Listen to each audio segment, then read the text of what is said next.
Rosa Díez, ha habido elecciones en Castilla y León, el resultado es muy claro. ¿Cuál es tu interpretación? ¿Qué ha pasado y qué debe pasar en Castilla y León? Bueno, ha pasado que los castellanos y leoneses han mandado un mensaje muy claro. La suma de la derecha política, de la derecha ideológica, de la derecha constitucionalista, es 16 puntos más que la suma de la izquierda, es decir, de la izquierda representada por Sánchez y su cómplice, Podemos. Esta es la primera consideración. O sea, ha habido un voto claro a favor de la unidad de la nación española porque han votado a los partidos políticos que defienden la unidad de la nación, que es garantía de igualdad de todos los españoles. La segunda cosa que ha quedado muy clara y que me parece extremadamente positiva es que con este resultado se confirma lo que ya ocurrió en Madrid, que el Partido Socialista Obrero Español, aunque se hunda Podemos, no tiene futuro en España. Claro, en Madrid ocurrió y desde muchos puntos de vista lo de Madrid no es equiparable con Castilla y León y no es equiparable ni los liderazgos ni nada, pero lo que sí es equiparable, porque es una constante, es el hundimiento del Partido Socialista Obrero Español, que antes pensábamos que el PSOE bajaba si subía Podemos y de hecho en algún momento ocurrió eso. Ahora esos vasos comunicantes no son vasos comunicantes de votos, son vasos comunicantes de sangría. Entonces, esa es la segunda reflexión que me parece interesante para tener en cuenta porque, a ver, no es solamente una reflexión personal, es que los ciudadanos han votado en la urna y han expresado esas dos cosas. Primero, que les gusta más, que se fían más de lo que haga las fuerzas de la derecha, las fuerzas constitucionalistas, insisto, que defienden la unidad de la nación y la igualdad de los españoles, que de lo que está haciendo ya, no de lo que vaya a hacer en el futuro, el Partido Socialista Obrero Español con Sánchez a la cabeza. Como experta, como persona que lleva 50 años en la batalla, como intelectual, eh, debería entonces, en tu opinión, pactar el PP con Vox, conformar ahí gobierno y plantearse de cara al futuro que no hay otra que pactar con Vox, porque da la impresión a estas alturas de que está comprando el discurso de Moncloa, de que Vox es peor que Bildu, de que Vox es un peligro para España y que no hay que tocar a Vox ni con pinzas. Bueno, es más que una impresión, ¿no? O sea, es la expresión del complejo del Partido Popular o de algunos dirigentes del Partido Popular que están siempre buscando que el Partido Socialista Obrero Español les dé carné de demócratas. O sea, que les quiera, les considere de los suyos. O sea, como si el PSOE pudiera dar carné de demócratas a nadie. Este PSOE que ha pactado con los enemigos mortales de la democracia, que considera sus socios preferentes a los que siguen alabando a los asesinos y a los criminales de ETA. Que, en fin, que es un partido que lleva como llama progresista a los terroristas como Bildu o como PLA, que llama progresistas a los golpistas. O sea, hay una dirigencia, perdóname la expresión, del Partido Popular que busca que les quiera ese PSOE y que ese PSOE les acredite. Vamos, cuando sale ayer, por ejemplo, una diputada de Bildu y dice que si el Partido Popular pacta con Vox no podrá ser considerado un partido homologado con la derecha europea, vamos, que yo soy dirigente del Partido Popular y le veo a la de Bildu decir eso y digo, pues ya sé lo que hay que hacer, hay que pactar inmediatamente con Vox. O sea, porque claro, si es bueno, algo que sea malo para Bildu es bueno para España. Entonces, si a Bildu le parece que es malo que el Partido Popular pacte con Vox, es que es buenísimo para España, si tuviera alguna duda. Pero, a ver, no es una cuestión solamente de números, Alfonso. Defender la nación es defender la unidad y la igualdad de los españoles. Por tanto, hay que defender también que trabajen unidas los partidos que defienden eso. Pero si es que es de sentido común, o sea, en fin, no solamente es un gesto, digamos, de patriotismo en el sentido verdadero de la palabra, porque algunas veces cuando mencionas la palabra patriotismo, la gente lo confunde con el nacionalismo, porque en España se ha hecho mucho de eso, ¿no? De confundir el nacionalismo con el patriotismo. No, el patriotismo es la defensa del interés general. Entonces, no hay nada más patriótico que echar a Sánchez de la Moncloa. y que echarle de todos los sitios donde tenga influencia el sanchismo. O sea, nada más patriótico. Patriótico en ese sentido. Defender la libertad y la igualdad, defender el interés general, defender a los ciudadanos, defender la nación, sí, la nación, que es garantía de igualdad de todos los españoles. En fin, es que es tan evidente que tienen que unirse los que defienden la unión, que tienen que trabajar juntos, pero trabajar juntos. Bueno, en fin, no ya porque Vox sea un partido, digamos, democrático, constitucionalista, con quien puedes tener, posiciones muy lejanas o muy cercanas, pero que, en fin, que no se puede consentir que nadie llame extrema derecha, ultraderecha, fascista a Vox, cuando su trayectoria demuestra todo lo contrario. Y bueno, ya si se lo llaman los fascistas, los nazis, los que han pactado y trabajan para romper el sistema del 78, pues ya ni te cuento. Entonces, a ver, Casado y Abascal, tenéis una oportunidad de demostrar a todos los españoles que os importa más el futuro de España y el futuro de los españoles que los votos de vuestro partido, que los afiliados de vuestro partido y que vuestro futuro personal. Así que a ello, a trabajar y punto. Y a levantar el país con políticas de progreso, que no son las que hace Sánchez, sino las que podéis hacer vosotros. Has citado a Bildu y te digo, pero no es Bildu. Al final, yo te plantearé la pregunta cuando te explique lo que yo veo.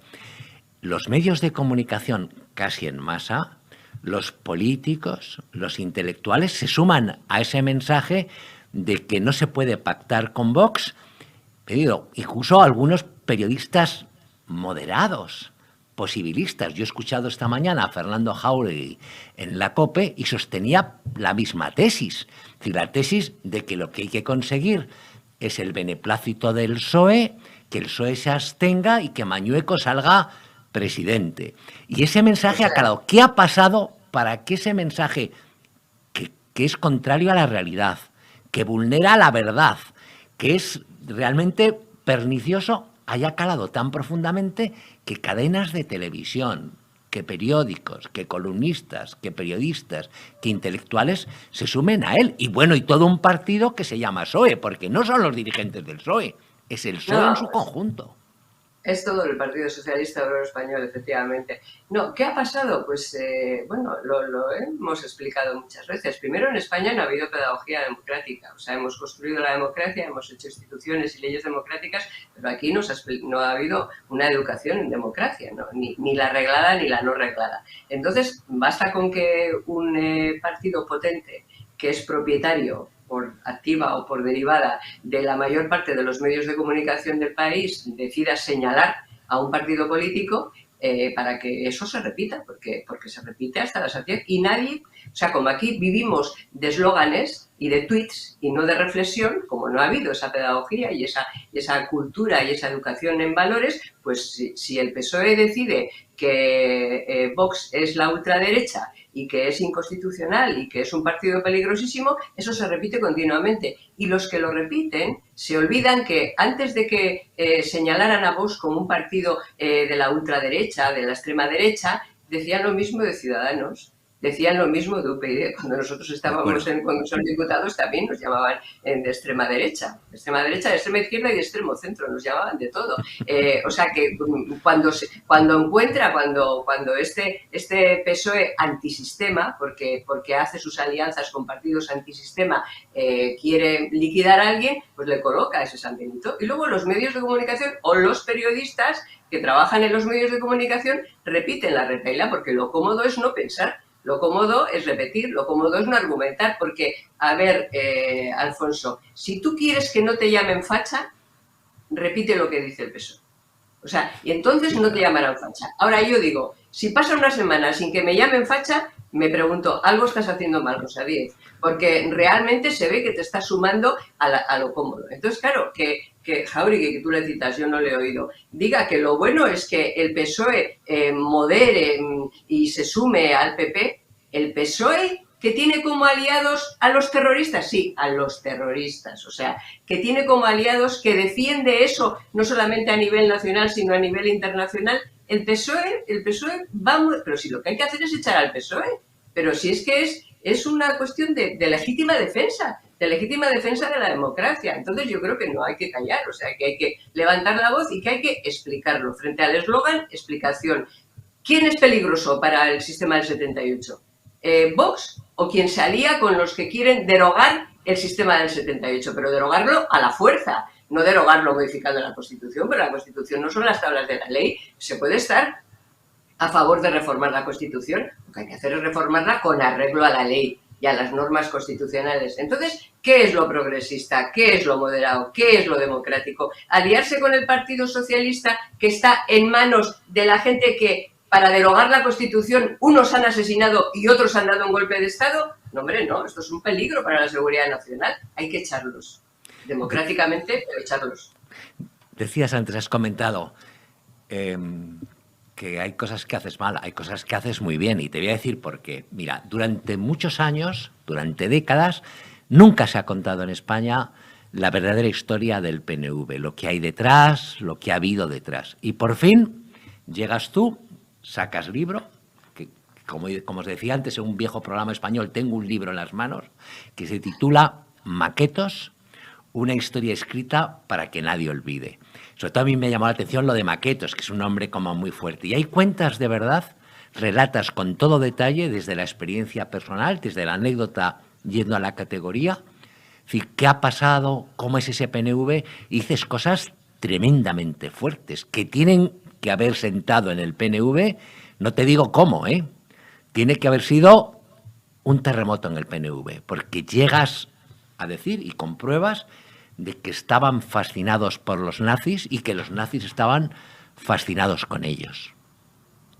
Claro, es que, a ver, como tú muy bien dices, Maquetos tiene como, digamos, como dos partes, que en realidad es una sola, ¿no? Es una historia íntima y personal sobre mi familia, que además es una historia extrapolable a miles y miles de familias en toda España. Familias que llegaron a las partes desarrolladas de España, que por cierto eran desarrolladas porque invirtió en ellas el franquismo, como Cataluña y el País Vasco, que llegaron de otros lugares de España, esas partes desarrolladas de España, y que transitaron desde la dictadura a la democracia, construyendo país, trabajando, viviendo, haciendo su familia en esas partes de España. En el País Vasco, a quienes venían de fuera del País Vasco, los que se habían quedado en el País Vasco porque Franco invirtió en el País Vasco, o sea, los que tenían ese privilegio, les llamaban maquetos. Nos llamaban maquetos. También a la primera generación que nació de estos vascos, que es la mía, y a la segunda, que es la de mis hijos, nos llamaban maquetos. Pero explicar por qué nos llamaban maquetos es muy importante. Y esa es la segunda derivada. ¿Por qué el PNV nos considera maquetos a quienes hemos venido de otras partes de España o a quienes hemos nacido aquí pero no somos nacionalistas? Pues porque en el PNV hay una pulsión etnicista, racista, y esa es la que hay que explicar. O sea, no es casualidad, es que son unos racistas. Y es que son racistas no por las butadas, por las tropelías, por los insultos, por las cosas que se le han atribuido, que son ciertas dichas por Sabino Arana. Que alguna gente dice, bueno, ya, pero eso era Sabino Arana. No, hombre, no, hay que contar en el libro qué hacía ese Lendakari tan vanagloriado por todo el mundo, que se llamaba José Antonio Aguirre, el primer Lendakari vasco. Hay que contar la historia de José Antonio Aguirre, la fascinación que Aguirre sentía por los nazis, por Hitler. Es que en España no se sabe porque los diarios de José Antonio Aguirre están en la biblioteca del Congreso de Estados Unidos desde 1954. Pero ¿cómo no están aquí esos diarios? ¿Cómo no están en el País Vasco esos diarios? ¿Cómo no van en peregrinación los nacionalistas vascos a leer los diarios de José Antonio Aguirre, manuscritos? Porque en esos diarios cuenta lo que él pensaba de Hitler, lo que pensaba del nazismo, cómo un día se fue en Berlín cuando se iba hacia el exilio delante de la Cancillería en la que estaba reunido Hitler con el primer ministro japonés, cómo esperó a pie firme con el frío que hacía, con una banderita en cada mano, una la bandera japonesa, otra la bandera alemana que le habían dado, dice él, de su puño y letra, gentilmente unos miembros de las SS. ¿Cómo aplaudió cuando salió? La emoción que sintió. Todas esas cosas, o sea, forman el corpus, el fondo de ese racismo, de esa fascinación por los nazis, porque en el fondo se creen razas superiores. Los nazis también vinieron al País Vasco en el 40 y en el 41 a hacer un informe sobre la raza vasca. Y también hicieron un informe, en fin, el autor de la solución final, en el que proponía un acuerdo con los vascos para construir la Europa ideal, no la Europa falsa y ficticia que decían ellos de las naciones, sino la de la raza. Entonces, esa fascinación por el nazismo, por la raza, está en el fondo de todo lo que pasó entonces, de lo que ha pasado y de lo que sigue pasando en el presente. Entonces, contar esa historia es que es imprescindible porque hay que entender de dónde vienen las cosas. Bueno, pues esos son los progresistas, según Sánchez.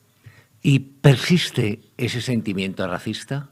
¿Ese fondo, digo, en la sociedad vasca o en el PNV? Mira, ya no nos llaman maquetos, ¿me entiendes? Ya no nos llaman maquetos, pero a ver, si tú quieres, aunque sea leer el pregón del pueblo, de las fiestas de tu pueblo, o eres nacionalista para que te admitan, porque si reniegas de tu condición de ciudadano español, a lo mejor te admiten, en fin, no te consideran igual, pero bueno, te admiten en la cuadrilla. De ahí lo de la normalización, que tanto ha reiterado el nacionalismo, es la normalización, y que repite el socialismo, por cierto. Oiga, la normalización no. O sea, yo no quiero una sociedad normalizada, que es ahormada. Yo quiero una sociedad plural y democrática, normal. Entonces, no, ya no te llaman maquetos, pero, a ver, yo cuento en el libro, no sé si lo has llegado a esa parte, una cosa que me pasó cuando yo estaba en el gobierno vasco. O sea, quiero decir que, bueno, esto me lo dicen ahora mucha gente que escribe, ¿cómo puede decir eso si estuvo el gobierno vasco? Les dejamos estar, pero ¿cómo nos dejaron estar? O sea, en el fondo, eso subyace. Bueno, pues yo en la calle una vez se me acercó una señora muy bien vestida y muy educada y me dijo, ¿cómo puede ser usted? ¿Cómo puede atacar tanto a los vascos? Yo digo, yo no ataco a los vascos. Sí, usted no hace más que hablar mal de los vascos. No, señora, no. Yo critico las cosas del PNV que no me gustan y tal, pero yo, ¿cómo voy a atacar a los vascos si yo soy vasca? Y me miró así como sobresaltada y me dijo, hombre, no, usted no es vasca. Yo soy vasca. Dice, no, hombre, no, que sé de dónde vinieron sus padres, que les dimos de comer y así nos lo agradecen. Eso está ahí. Entonces, eso está ahí y eso explica muchas cosas. Y entonces, es que en estos tiempos que se habla tanto de memoria histórica, hay que conocer la historia. O sea, hay que hacer memoria y hay que conocer la historia. Pues ya saben todos, Maquetos, una historia escrita para que nadie olvide. Muchísimas gracias, Rosa Díez. Es un placer, como siempre. Muchas gracias, Alfonso. Gracias a ti.